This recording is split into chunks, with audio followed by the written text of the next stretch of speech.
They didn't just break the fourth wall, they demolished it. Look, you think you're watching a reality show about affluent women in Potomac, navigating friendships and drama.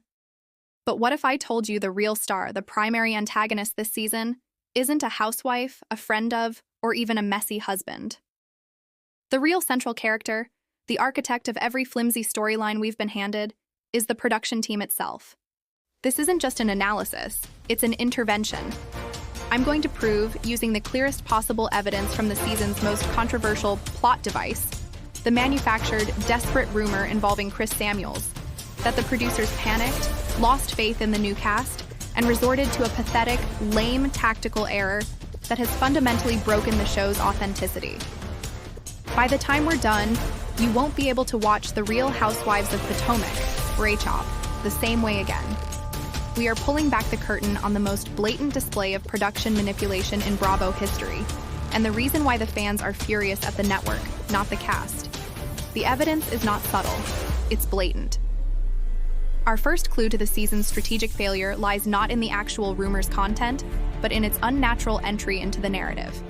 Think back to how this false rumor, the one involving a former cast member's husband, Chris Samuels, and a new friend of named Stacey, was introduced. It didn't organically bubble up from a conversation, a heated moment, or a genuine outside source. Instead, it was inserted with the precision of a controlled detonation. Notice the inconsistent editing around the initial conversation. A key strategy for production is to establish a whisper network effect, making a rumor seem pervasive even if only one person heard it.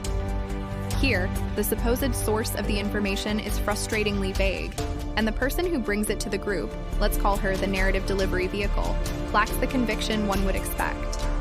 The scene feels truncated, less like an actual spontaneous gossip session, and more like a necessary setup sequence. Look closely at the background shots, the cutaways. When this bomb drops, the reactions from the surrounding cast members are not a genuine mix of shock and intrigue. They display a rehearsed, almost mandatory sense of grave concern.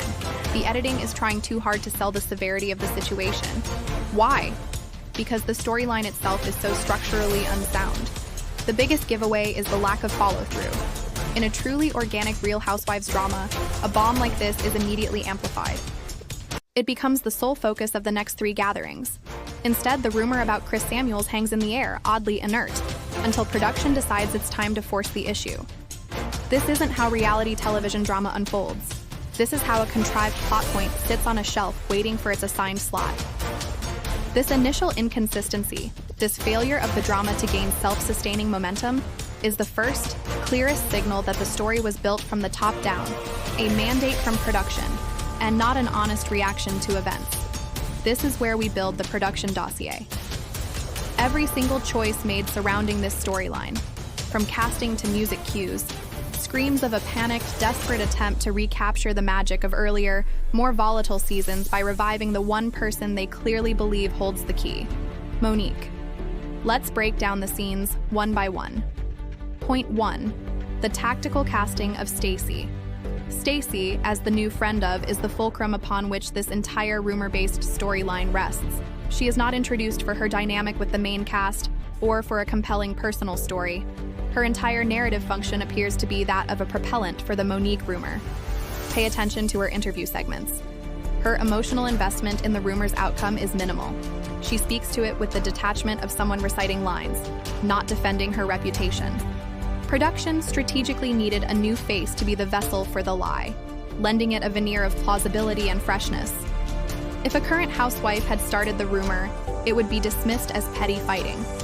Using a new, unknown person signals a manufactured sense of external credibility. Look at this quick, cold cutaway after Stacey delivers her statement about the situation. That abruptness is the editor protecting the narrative, not the person. Point 2. The music and pacing. The soundtrack is always a character in reality TV. When this rumor is discussed, the score is not the typical cheeky, upbeat gossip music. It employs a heavier, minor-key orchestral swell, the kind of music reserved for life-altering betrayals or genuine threats. Note the exact timestamp when the music shifts. This is a clear case of audio manipulation. The production is using the score to dictate the emotional gravity of the scene. forcing the viewer to feel like this is a massive scandal when the evidence on screen suggests it's a damp squib. This over-the-top sonic framing is the production compensating for the narrative's inherent weakness. Point 3. The Chris Samuels reaction. The most damning evidence comes from the target of the rumor, Chris Samuels.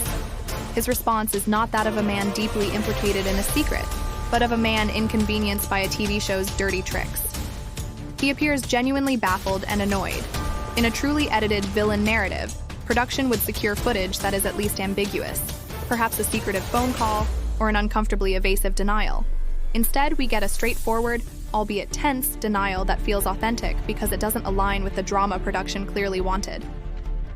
Why did they leave this in? Because they had no alternative. The lie was so easily debunked that trying to heavily edit Chris's denial would have been too obvious, creating a massive inconsistency with social media's immediate reaction. Point 4. The Monique bait. This entire manufactured plot device's true strategic objective is blindingly clear. It's a desperate attempt to bring Monique back, even if only for a cameo or a reaction, or to build a compelling reason to rehire her. The production, clearly having reached a point of narrative exhaustion with the existing cast, chose the nuclear option. They knew a rumor involving Chris would compel a reaction from Monique's side, creating a social media frenzy and forcing a link back to her. The fans, however, were not tricked. The conversation on X, formerly Twitter, and the r/Bravo Real Housewives subreddit quickly pivoted from "Is the rumor true?" to "The production is so transparently desperate." This fan reaction is the ultimate proof that the tactic failed. The audience sees the strings, and that destroys the illusion of reality. The choice to use a false rumor rather than an organic storyline proves that the producers had zero confidence in the existing drama or the new cast members, Stacey and Tia, to generate sufficient fireworks for the season. This is the act of a scared network. So, what does this colossal manipulative blunder mean for the Real Housewives of Potomac? The takeaway is profound. The editing, the strategic manipulation, is now the season's main character. When production resorts to such a patently lame and inorganic plot device, relying on a discredited rumor about a non-cast member to spark drama, it signals a deep internal crisis of confidence.